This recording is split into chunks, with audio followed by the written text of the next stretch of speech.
Well, tonight, crews with Newcastle-Henry County EMS have a new life-saving tool to take with them on emergency runs. And those crews were, in fact, the first in the state of Indiana to pull off this new technology. Samantha Johnson has more. There are about 36 full-time personnel here at Newcastle-Henry County EMS. And inside, these first responders are using first-of-its-kind tech.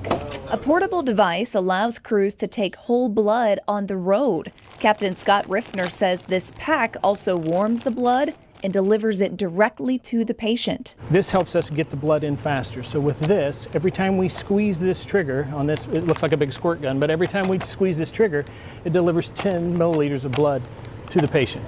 We can give them a unit of blood in less than 2 minutes. And in emergencies, minutes matter. And Assistant Chief Justin Harrison says so does getting whole blood to a trauma patient. You have to get the red blood cells in to transport oxygen in these patients. The saline will fill the tank up, but it's like filling a gas tank with water. Crews say giving blood right away can dramatically improve a patient's outcome later on. Because the first 72 hours after the incident are the most critical. And here in Henry County, that life-saving support is ready to roll at a moment's notice. Right now, our blood is on one of our chase vehicles with a shift supervisor. We can provide that 24 hours a day, 7 days a week. But that blood, in partnership with Versity Blood Center, is typically only good for about 45 days. So we keep the blood for a part of that time. But if we don't use it, we return it back to Versity so that they can get it to a hospital so it can still be used. And when it comes to that supply, officials here say they are counting on the community they serve to return the favor. The more blood that we can have, the more counties we can have it in, the more lives we're going to save.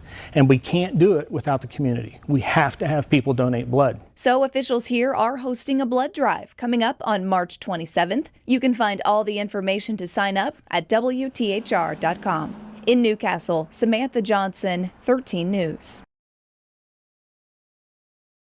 Okay.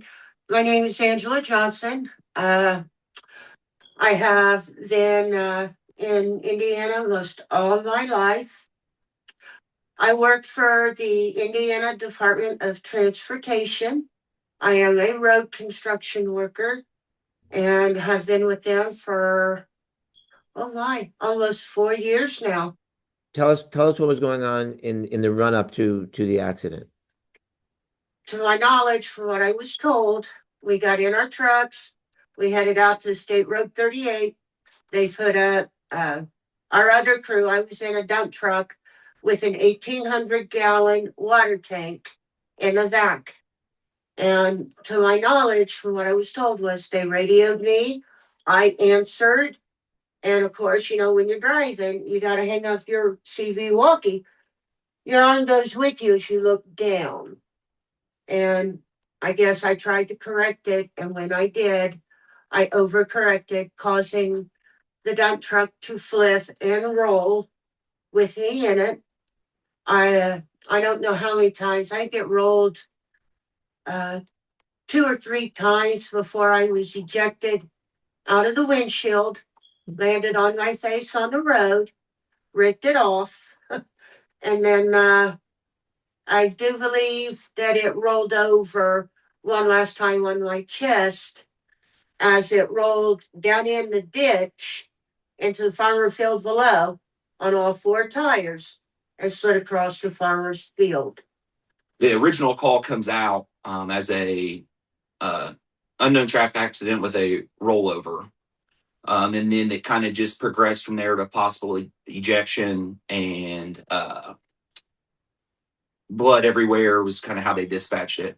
And when I very first walked up, I was in shock of just how bad the facial injuries were, and knew right away that initial thoughts were that we may actually have to crike her just based on the amount of facial trauma.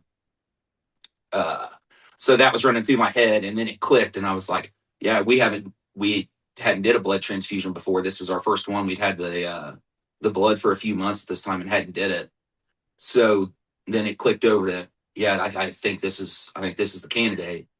When you can see it firsthand that literally as you are giving that transfusion, the vital signs improved. I mean, mid-transfusion, the heart rate's coming down, the blood pressure's coming up.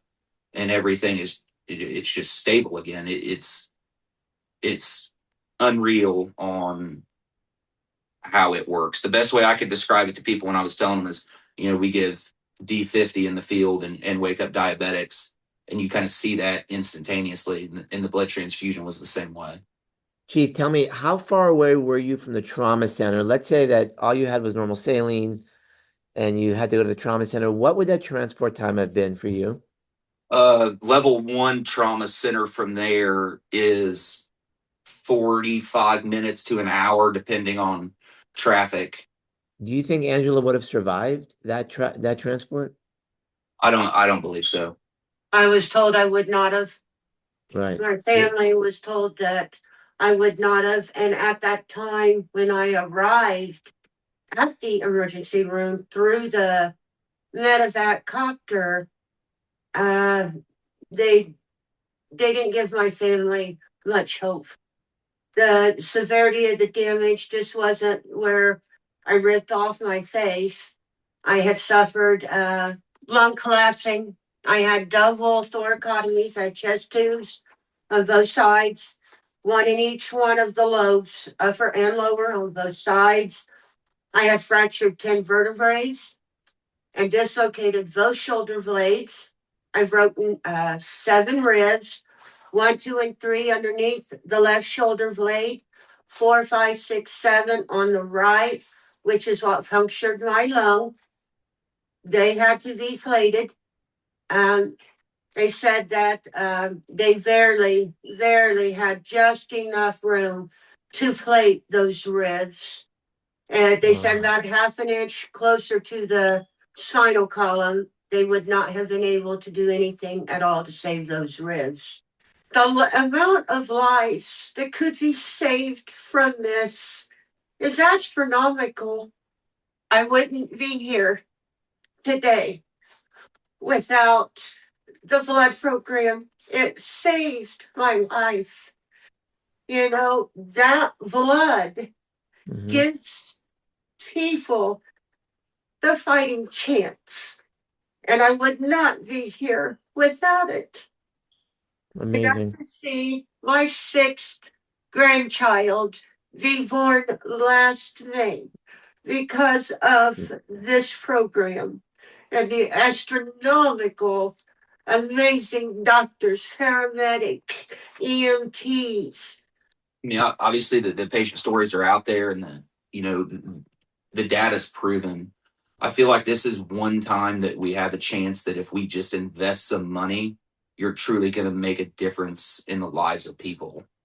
The funding part of it is the only thing holding this up. You guys have compiled the data. We know that it saved lives, and it's proven every day. This is the one time that it's a surefire, guaranteed investment. You put the money into it, and you're gonna see good results. I owe my life to this program and to the amazing paramedic and EMTs who saved it.